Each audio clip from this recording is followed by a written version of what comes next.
Guys, स्वागत है आप सभी का एक और नई वीडियो में। अगर आपका भी कोई यूट्यूब चैनल है और अगर आप उसे अर्निंग कर रहे हैं और आप अपनी जो यूट्यूब का पेमेंट है वो अपनी सेविंग्स अकाउंट में ले रहे हैं, तो आप बहुत बड़ी मिस्टेक कर रहे हैं, बहुत बड़ी गलती कर रहे हैं। क्योंकि जो आप पेमेंट ले रहे हैं उसके अंदर कई सारे चार्जेस लगते हैं।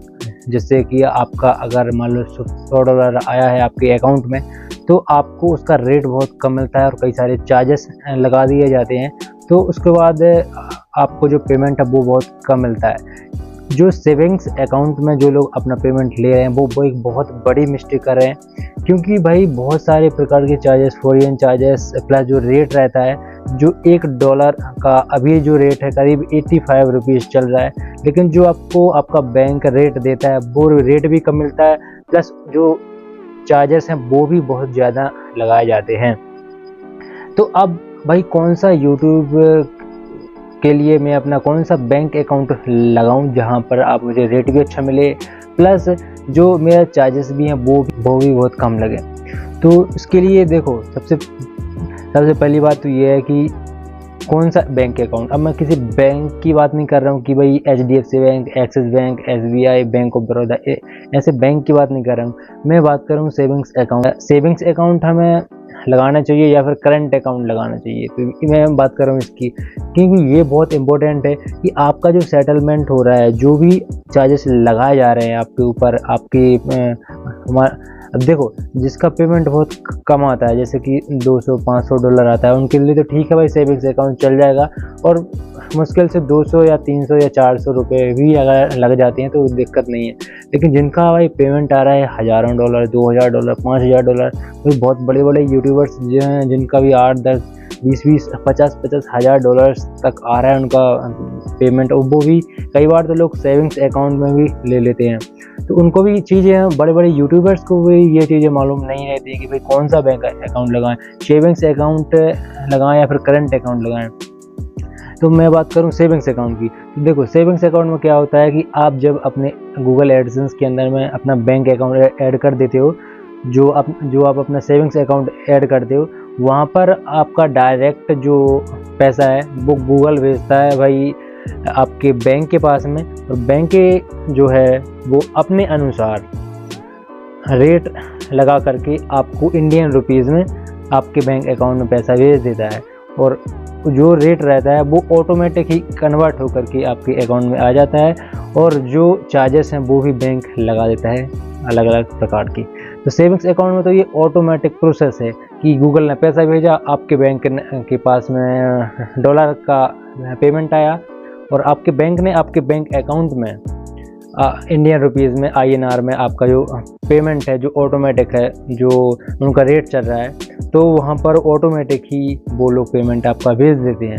अब अगर रेट चल रहा है 85 रुपीज़ पर डॉलर, $1 का अगर 85 रुपये चल रहा है, तो वो लोग अपने हिसाब से, वो हो सकता है कि 83.50 का रेट लगा करके आपके बैंक अकाउंट में वो पैसा भेज दे, ऑटोमेटिक है। आप वहाँ पर नेगोशिएशन नहीं कर सकते कि भाई मुझे इतनी कम रेट पर ये पेमेंट नहीं चाहिए। आप ऐसा, आपके लिए मतलब सेविंग्स अकाउंट में ऐसा कुछ नहीं रहता, ये ऑटोमेटिक प्रोसेस होती है सेविंग्स में। लेकिन मैं बात करूँ करंट अकाउंट की, तो जो करंट अकाउंट रहता है उसके अंदर में आपका जैसे ही पेमेंट आएगा, गूगल आपका पेमेंट भेजेगा आपके करंट अकाउंट में, तो करंट अकाउंट के अंदर में जैसे ही वो मान लीजिए $1000 आया, गूगल ने $1000 भेजा और आपके अकाउंट में, तो ये बैंक के पास ये $1 का पेमेंट पहुंचता है।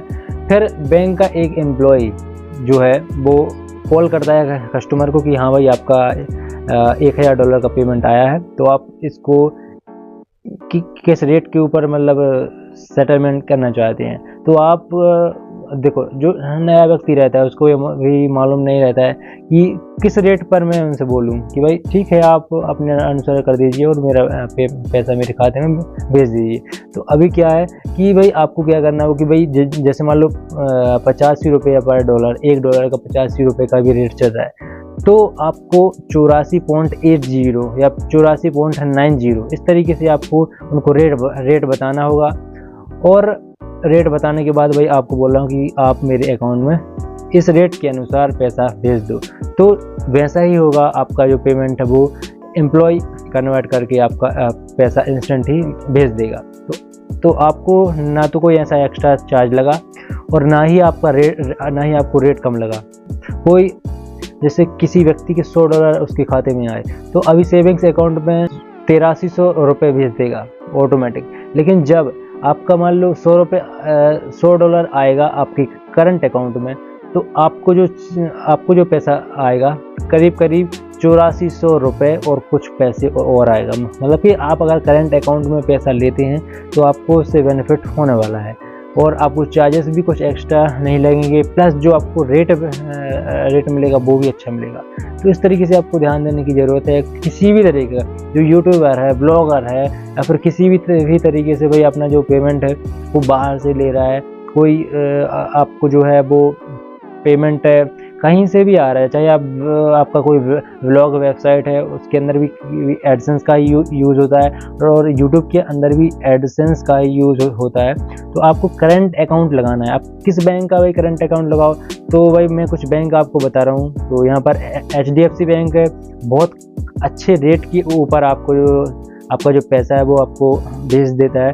दूसरा है SBI। अब SBI को लोग पता नहीं क्यों SBI को लोग बुराई करते हैं, ठीक है बुराई करते हैं, लेकिन SBI के अंदर अभी भी मैं सेविंग्स अकाउंट में पेमेंट ले रहा हूँ और जो पेमेंट है वो ठीक ठाक आ जाता है, उसका रेट वो काफ़ी अच्छा रहता है। तो HDFC हो गया या फिर आप SBI का करंट अकाउंट है या फिर HDFC का करंट अकाउंट, वो क्या है HDFC एक प्राइवेट बैंक है, तो वो आपको जो पेमेंट देता है वो अच्छे रेट पर आपको दे देता है। क्योंकि इंडिया का नंबर 1 बैंक है, वो नंबर 1 बैंक बना ही इसीलिए है क्योंकि उसके पास में भाई वो बहुत कम रेट के अंदर, मतलब कि बहुत कम मार्जिन के ऊपर भी आपको पेमेंट आपका भेज देता है एक अच्छे रेट के ऊपर, जिससे कि भाई कस्टमर मेरे पास में आएंगे अधिक से अधिक। तो हम नेगोशिएशन कर सकते हैं करंट अकाउंट के अंदर और जो है तो और इसके अंदर में क्या होता है कि जो GST वगैरह है, तो आपको जो पैसा आ रहा है उसके अंदर कोई GST वगैरह लग के तो आ नहीं रहा है, तो आपको भी यहाँ पर GST वगैरह देना नहीं होता है।